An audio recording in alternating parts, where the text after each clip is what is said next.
राधे राधे, जय श्री कृष्णा। जय हो श्री विष्णु भगवान की जय। जय हो माता लक्ष्मी की जय। जय हो ग्यारस माता की जय। आइए आज हम आश्विन मास के शुक्ल पक्ष की पापाकुशा एकादशी की व्रत कथाएं सुनते हैं। युधिष्ठिर बोले कि हे भगवान, आश्विन मास के शुक्ल पक्ष की एकादशी का क्या नाम है तथा इस व्रत को करने से कौन सा फल मिलता है? कृपया करके आप मुझे विस्तार से सुनाइए। तब भगवान श्री कृष्ण युधिष्ठिर से बोले कि हे राजन, आश्विन मास के शुक्ल पक्ष की एकादशी का नाम पापाकुशा एकादशी है। इस एकादशी का व्रत करने से मनुष्य के समस्त पाप नष्ट हो जाते हैं। इस एकादशी के दिन मनवांछित फल की प्राप्ति के लिए भगवान श्री विष्णु की पूजा करनी चाहिए। जो मनुष्य कठिन तपस्याओं के द्वारा फल प्राप्त करते हैं, वही फल इस एकादशी के दिन क्षीर सागर में शेषनाग की शैया पर शयन करने वाले भगवान विष्णु को नमस्कार कर देने से ही मिल जाता है। जो मनुष्य शंख चक्र गदाधारी भगवान विष्णु की शरण ले लेता है, उसे फिर कभी यम यातना का दुख नहीं देखना पड़ता। जो पापी मनुष्य अनायास या अनजाने में भी इस एकादशी का व्रत कर लेता है, तो उसे यम के दुख नहीं देखने पड़ते। जो विष्णु भक्त शिव जी की निंदा करता है अथवा जो शिव भक्त विष्णु भगवान की निंदा करता है, वे दोनों ही नरक के गामी होते हैं। 1000 अश्वमेघ यज्ञ और 100 राजसूय यज्ञ करने से जो फल मिलता है, वही फल इस एकादशी के व्रत के 16वीं कला के बराबर भी नहीं होता। अर्थात पापाकुशा एकादशी व्रत के समान संसार में अन्य कोई दूसरा व्रत नहीं। एकादशी के समान विश्व में ऐसी कोई पवित्र तिथि नहीं। इस एकादशी के व्रत से मनुष्य को स्वस्थ शरीर, सुंदर स्त्री और धन धान्य मिलता है तथा अंत में स्वर्ग की प्राप्ति होती है। जो मनुष्य इस एकादशी के व्रत में रात्रि जागरण करते हैं, उन्हें बिना किसी रोग के स्वर्ग मिल जाता है। जो मनुष्य इस एकादशी का व्रत करते हैं, उसके मातृ पक्ष के 10 पुरुष, पितृ पक्ष के 10 पुरुष और स्त्री पक्ष के 10 पुरुष विष्णु वेश धारण करके सुंदर आभूषणों से सुसज्जित होकर गरुड़ पर सवार होकर विष्णु लोक को जाते हैं। जो मनुष्य एकादशी के दिन भूमि, गाय, अन्न, जल, उपनाह, वस्त्र, छत्र आदि का दान करते हैं, उन्हें कभी भी यमराज के दर्शन नहीं होते। दरिद्री मनुष्य को यथाशक्ति कुछ दान देकर कुछ पुण्य अवश्य ही करना चाहिए। अगर कोई मनुष्य बहुत गरीब है तो उसे भी थोड़ा बहुत दान जरूर करना चाहिए। जो मनुष्य अच्छी सामर्थ्य रखते हैं तो उन्हें तालाब, बगीचा, धर्मशाला, प्याऊ, अन्न क्षेत्र बनवाने चाहिए। जो ऐसा करते हैं, उन्हें यम के दुख नहीं देखने पड़ते। ऐसे मनुष्य इस लोक में स्वस्थ और दीर्घायु होते हैं, धन धान्य से पूर्ण होकर सुख भोगते हैं और अंत में स्वर्ग को पाते हैं। हे राजन, इन सब का सिर्फ एक ही सार है कि जो मनुष्य धर्म का कार्य करते हैं, उन्हें सुख मिलता है और जो अधर्म का कार्य करते हैं, उन्हें दुर्गति भोगनी ही पड़ती है। पापाकुशा एकादशी की व्रत कथा। विंध्याचल पर्वत पर एक बहेलिया रहता था। उसका नाम क्रोधन था। जैसा उसका नाम था, वैसा ही वह क्रूर और क्रोधी स्वभाव का था। वह जुआरी, शराबी, वेश्यावृत्ति में हमेशा संलग्न रहता था। वह चोरी चकारी करता था, हमेशा अशुद्ध कर्म करके पाप से धन एकत्रित करता था। वह मजे के लिए जीव हिंसा भी करता था। वह खरगोश, हिरन, मुर्गे, चिड़ी, कबूतर, मोर आदि को अपने शौक के लिए मारता था, फिर उन्हें बेचकर धन कमाता था। उसने अपना पूरा जीवन इसी तरह बिता दिया। तब जीवन के अंतिम पड़ाव के समय एक रात्रि में उसने बड़ा भयंकर स्वप्न देखा। उसने देखा कि उसे यमराज के दूत मुकद्दरों से मारते हुए यमपुरी में ले जा रहे हैं। उसने देखा कि यम का मार्ग बड़ा ही दुष्कर था, जहां बड़े बड़े ढांड वाले भेड़िए, जंगली कुत्ते थे जो उसे खाना चाहते थे। जब उनसे बचकर वह भागा तो आगे उसे मलमूत्र और रक्त की नदी मिली। जिसे यमदूत उसे वैतरणी नदी कह रहे थे। उस नदी में बड़े बड़े मगरमच्छ, सांप, बिच्छू, गोयरे थे। बहेलिया उन सभी से जान बचाकर नदी पार कर रहा था। वह नदी बड़ी ही बदबूदार थी। उसके बाद वह बहेलिया वहां से आगे यमपुरी में गया। बहेलिये ने देखा कि यमलोक में बुरे कर्म करने वाले लोगों को रखा जाता था, जहां सभी जीवों को खूब कोड़ों से मारा जा रहा था। कुछों को तो आरे से चीरा जा रहा था, तो किन्हीं को उल्टा अंधे कुएं में लटका रखा था, तो किसी को मल मूत्र और रक्त के कुएं में डाल रखा था, जहां उन्हें तमोग नाम के कीड़े काट रहे थे। नरक में पड़े सभी जीव भूख और प्यास से जोर जोर से चीख चिल्ला रहे थे कि तभी बहेलिये की नींद खुल गई। उस समय सुबह के 5 बज रहे थे। बहेलिया समझ गया कि वह एक स्वप्न देख रहा था, लेकिन स्वप्न देखने के बाद बहेलिये को सद्बुद्धि प्राप्त हुई। वह उठा, स्नान आदि करके अंगिरा ऋषि के आश्रम में गया। वहां जाकर उसने ऋषि को प्रणाम किया और अपने आने का आशय बताया। बहेलिये ने अपने बारे में पूरा सच सच अंगिरा ऋषि को बता दिया। बहेलिये ने कहा कि हे ऋषिवर, मैंने पूरी उम्र चोरी चकारी करी, झूठ बोला, मांस मदिरा का सेवन करा, वेश्यावती में संलग्न रहा। मैंने अपने जीवन में कोई भी अच्छा कर्म नहीं किया। अतः हे मुनिवर, मुझे मेरे पापों की निवृत्ति का उपाय बताइए, ताकि मैं अपने जीवन भर के पापों को धो सकूं। तब अंगिरा ऋषि ने कहा कि हे पुत्र, कल संयोगवश आश्विन मास के शुक्ल पक्ष की पापाकुशा एकादशी है। तुम कल पापाकुशा एकादशी का निराहार उपवास करो, विष्णु भगवान की पूजा करो और रात्रि जागरण करो, तो तुम जीवन भर के पाप दोष से छूट जाओगे। उसके बाद बहेलिया ने अंगिरा ऋषि से पापाकुशा एकादशी की पूरी विधि जानी। विधि जानने के बाद बहेलिया ने अंगिरा ऋषि को प्रणाम किया और घर आ गया। दूसरे दिन बहेलिया ने पापाकुशा एकादशी का उपवास किया, विष्णु भगवान का पूजन किया और रात्रि जागरण किया। उस व्रत को करने से उस बहेलिया के जीवन भर के समस्त पाप धुल गए। जब उसकी मृत्यु हुई तो उसे लेने के लिए विष्णुदूत देव विमान लेकर आए। पापाकुशा एकादशी के व्रत के प्रताप से वह बहेलिया देव विमान में बैठकर विष्णुलोक का अधिकारी हुआ। इस तरह प्रत्येक मनुष्य को पापाकुशा एकादशी का निराहार उपवास करना चाहिए। इस व्रत को करने से मनुष्य के जीवन भर के समस्त पाप धुल जाते हैं। आइए अब हम एकादशी की एक अन्य कहानी सुनते हैं। एक बार की बात है, एक गांव में एक दर्जी था। वह देवी देवताओं की पोशाकें सिलता था। उसके एक पुत्र था। दर्जी ने अपने पुत्र का नाम प्रहलाद रखा। जब उसका पुत्र 12 बरस का हुआ तो उसने अपने पुत्र को भी सिलाई का काम सिखा दिया। अब प्रहलाद भी अपने पिता के काम में हाथ बटाने लगा। वह भी देवी देवताओं की पोशाकें सिलने लगा। जब वह 14 बरस का हुआ तो पिता ने अपने पुत्र का विवाह कर दिया। जब प्रहलाद के पिता का अंत समय आया तो उन्होंने अपने पुत्र से वचन लिया कि पुत्र, चाहे कुछ भी हो जाए, तुम देवी देवताओं की ही पोशाकें सिलना, अन्य कोई सिलाई का काम मत लेना। तब पुत्र प्रहलाद ने अपने पिता को वचन दिया कि पिताजी, मैं आपको वचन देता हूँ कि मैं हमेशा देवी देवताओं की ही पोशाकें सिलूंगा तथा आपकी तरह ही 11 का उपवास रखूंगा और एकादशी के दिन सिलाई तो क्या, हाथ में सुई धागा भी नहीं लूंगा।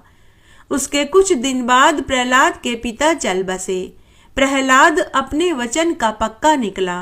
प्रहलाद एकादशी के दिन न तो फल खाता था, न ही शाकाहार करता था।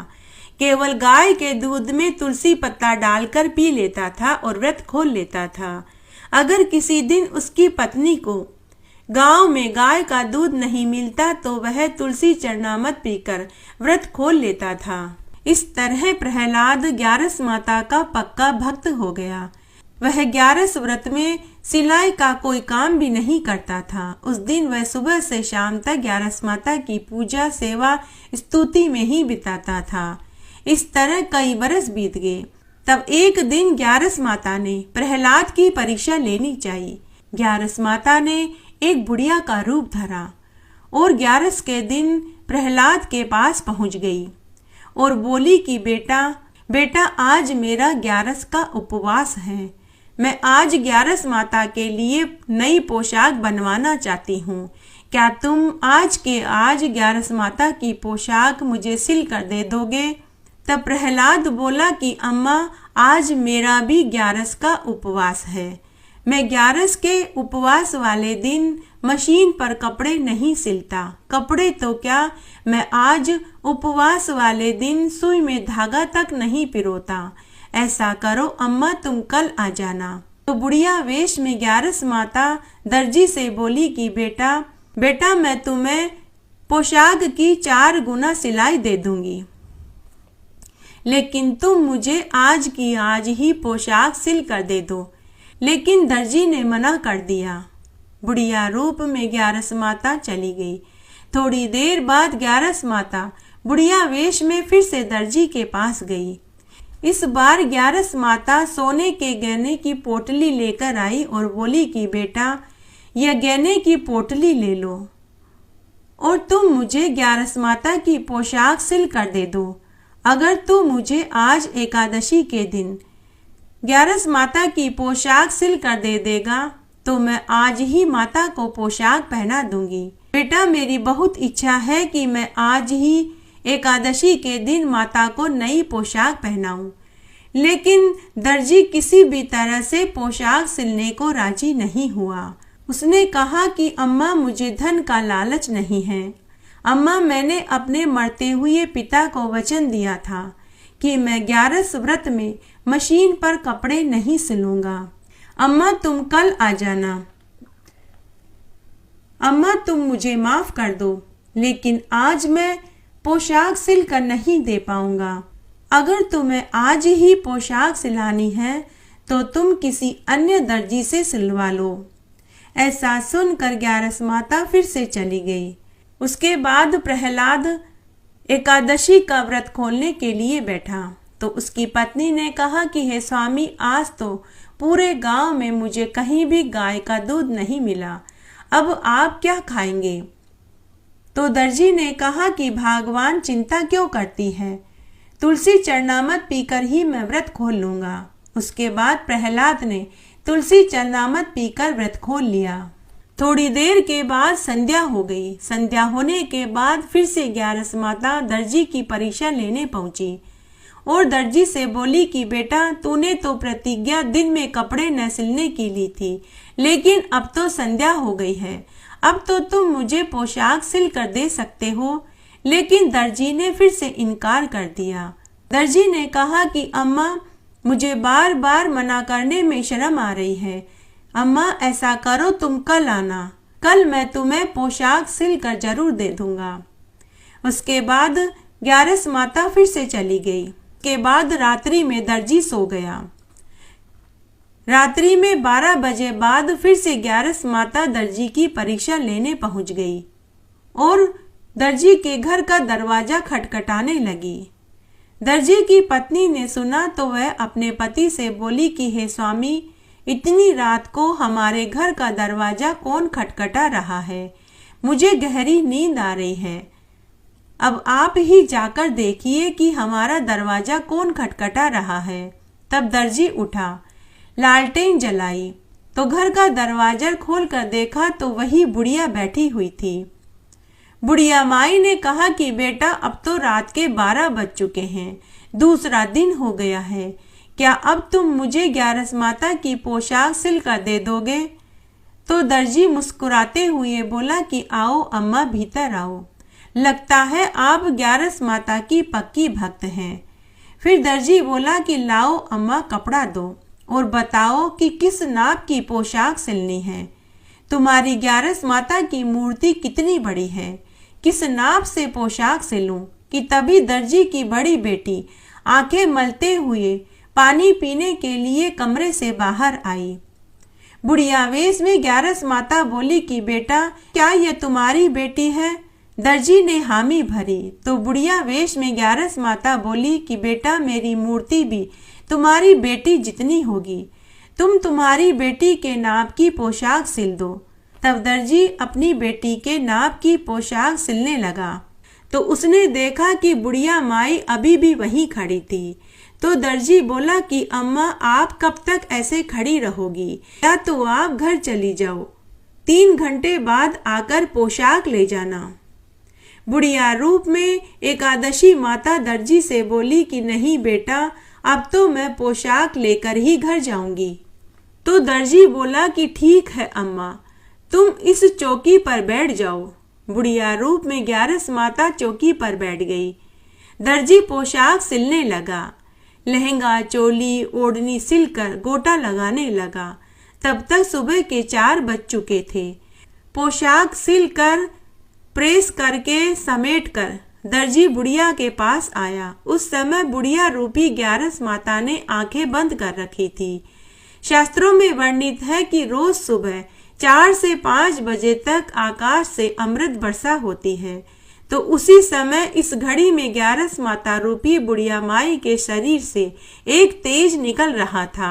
उसका शरीर कांतिमय होकर चमक रहा था। एक अलग ही आभा छिटक रही थी। दर्जी देखकर भौचक्का रह गया। वह चुपचाप हाथ जोड़कर बुढ़िया माई के पास आकर बैठ गया और टकटकी लगाकर देखने लगा। 4 से 5 बजे तक ऐसा ही होता रहा। 5 बजे बाद बुढ़िया रूप में 11 माता ने आंखें खोली और पूछने लगी कि अरे दर्जी बता, तूने मेरी 11 माता की पोशाक सिली या नहीं। तब दर्जी बोला कि अम्मा, मैंने तुम्हारी 11 माता की पोशाक तो सिल दी, लेकिन जरा तुम यह तो बताओ कि अम्मा तुम कौन हो, कहाँ से आई हो, तुम्हें पहले कभी इस गांव में नहीं देखा। तो बुढ़िया वेश में 11 माता बोली कि बेटा, मैं पड़ोस गांव से आई हूँ। तो दर्जी बोला कि अम्मा, पड़ोस के सभी गांवों में रहने वालों को मैं जानता हूँ, तुम किसके यहाँ से आई हो, तुम्हारा पति और बेटे का क्या नाम है। तब बुढ़िया वेश में 11 माता दर्जी से बोली कि बेटा, मैं तो तेरी 11 माता हूँ, मैं तो तेरी परीक्षा लेने आई थी कि कहीं तू धन के लालच में आकर अपने पिता को दिया हुआ वचन तो नहीं तोड़ता। तो दर्जी 11 माता के चरणों में गिर पड़ा और बोला कि मैया, मुझसे ऐसी क्या भूल हो गई जो आप मेरी परीक्षा लेने आई हो। तो 11 माता बोली कि पुत्र, जिस भक्त को मैं दर्शन देना चाहती हूँ तो पहले उसकी परीक्षा लेती हूँ। पुत्र, तू मेरी परीक्षा में सफल हुआ, मांग तुझे वरदान में क्या चाहिए, लेकिन पुत्र तू सोच समझकर ही वरदान मांगना, कहीं तुझे पछताना न पड़े, क्योंकि एक ब्राह्मण के मुख से निकला शाप, बहन बेटी की बद्दुआ, राजा का आदेश और बाण से निकला हुआ तीर और मेरा दिया हुआ वरदान कभी खाली नहीं जाता। तब दर्जी बोला कि हे माता, मेरे पास धन दौलत, घर मकान, बीबी बच्चे सब आपके आशीर्वाद से है। हे माता, अगर आप मुझे वरदान देना ही चाहती हैं तो यह शक्ति दीजिए कि मैं मरने से पहले यह देखना चाहता हूँ कि मनुष्य की आत्मा शरीर से कैसे निकलती है, मनुष्य मरते समय क्या क्या कष्ट उठाता है, मैं यह मरने से पहले देखना चाहता हूँ। तो 11 माता ने उसे तथास्तु कहा और कहा कि पुत्र, लेकिन तू यह बात किसी से मत कहना। अगर तूने यह बात किसी से कही तो तेरे अब तक के 11 के व्रतों का पुण्य नष्ट हो जाएगा। ऐसा कहकर 11 माता अंतर्ध्यान हो गई। इस तरह समय बीतने लगा। तब एक दिन की बात है, सुबह सुबह दर्जी को किसी के रोने की, चीखने चिल्लाने की आवाजें सुनाई दी। तो उसने अपनी पत्नी से कहा कि भगवान, जरा बाहर देख कर के आओ, कौन रो रहा है। तो पत्नी देख कर के आई और बोली कि हमारा पड़ोसी बनिया रामलाल का पिता अंतिम सांसें ले रहा है, उसकी पत्नी बेटे बहू रो रहे हैं। तो दर्जी ने कहा कि चलो, हमें भी चलना चाहिए। तो दोनों वहां पहुंच गए। पलंग पर रामलाल का पिता पड़ा था और अंतिम सांसें ले रहा था। उसके घर वाले, अड़ोसी पड़ोसी, रिश्तेदार उसके पास बैठे थे। दर्जी और उसकी पत्नी भी वहीं जाकर बैठ गए कि तभी रामलाल की बहन आई और आते ही अपने पिता के पास आकर बैठ गई। बेटी को देखते ही उसके पिता के प्राण पखेरु उड़ गए, मानो उसके प्राण बेटी को देखने के लिए ही अटके पड़े थे। तभी दर्जी ने देखा कि मृतक की आत्मा उसके शरीर से निकली, थोड़ा ऊपर उठी और वापस मृतक के शरीर में गई। फिर से आत्मा बाहर निकली, लेकिन फिर से मृतक के शरीर में चली गई। ऐसा क्रम बार बार चलता रहा। दर्जी ने आत्मा से पूछा कि तुम बार बार मृतक के शरीर में क्यों जाना चाहती हो? तो आत्मा दर्जी से बोली कि यह मृतक व्यक्ति बड़ा ही धर्मात्मा पुरुष था। हमेशा दान, धर्म, व्रत, उपवास किया करता था। झूठ, चोरी, परनिंदा से हमेशा बचता था। इसने कभी मांस, मदिरा का सेवन नहीं किया, नहीं कभी इसने सिगरेट, सुपारी, पान आदि खाया। इसका मन ही नहीं, इसका तन भी साफ सुथरा है, इसलिए मैं इसे छोड़ना नहीं चाहती। आत्मा की बात सुनकर दर्जी दहाड़े मार मार कर रोने लगा। उसे रोता देखकर मृतक के घर वाले और रिश्तेदार सभी को आश्चर्य हुआ कि यह दर्जी इतना क्यों रो रहा है। मृतक के रिश्तेदारों ने मृतक के घर वालों से पूछा कि यह दर्जी इतना क्यों रो रहा है, क्या ये मृतक का दोस्त है? तो उन्होंने कहा कि यह तो हमारा पड़ोसी है। तब मृतक के बेटे रामलाल ने दर्जी से पूछा कि अरे भाई, तुम इतना क्यों रो रहे हो? तुम्हारा मेरे पिता से कोई उधार रुपयों का लेन देन तो नहीं रह गया जो तुम इतना रो रहे हो? मेरे पिता तो 100 बरस की उम्र पार करके मरे हैं। सबने बार बार दर्जी से पूछा, लेकिन दर्जी ने किसी को कुछ नहीं कहा कि तभी धर्मराज जी आए और मृतक के शरीर से आत्मा को खींचकर परलोक में ले गए। धर्मराज जी व आत्मा को केवल दर्जी ही देख पा रहा था, क्योंकि 11 माता ने दर्जी को दिया वचन निभाया था। इस तरह बात आई गई हो गई। तब 6 महीने बाद की बात है।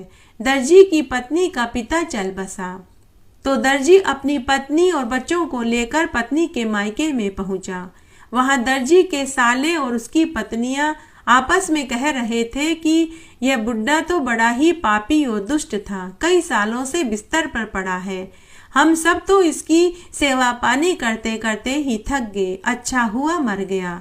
दर्जी की पत्नी अपने पिता के गले लगकर खूब रोई। तभी पत्नी के पिता के शरीर से उसकी आत्मा बाहर निकली और एक बार में ही धर्मराज जी के साथ परलोक जाने लगी। तब दर्जी ने अपने ससुर की आत्मा से पूछा कि हे आत्मा, तुम क्यों एक बार में ही परलोक जाने को तैयार हो गई? तब ससुर की आत्मा दर्जी से बोली कि यह व्यक्ति बड़ा ही पापी और दुष्ट था। इसने कभी किसी तरह का कोई दान, पुण्य, व्रत, उपवास नहीं किया। हमेशा झूठ, चोरी, परनिंदा करता था। हमेशा मांस, मदिरा, शराब, सिगरेट का सेवन करता था। यह मन से ही नहीं, तन से भी अपवित्र था। इसलिए मैं इसके शरीर को जल्दी से जल्दी छोड़कर दूसरे शरीर में जाना चाहती हूँ। यह सुनकर दर्जी जोर जोर से हंसने लगा। उसे हंसता हुआ देखकर सभी को महान आश्चर्य हुआ।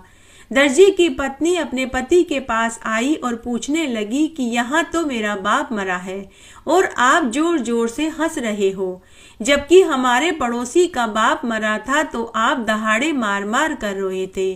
आज आपको बताना ही पड़ेगा कि आप उस समय क्यों रोए थे और इस समय क्यों हंस रहे हो।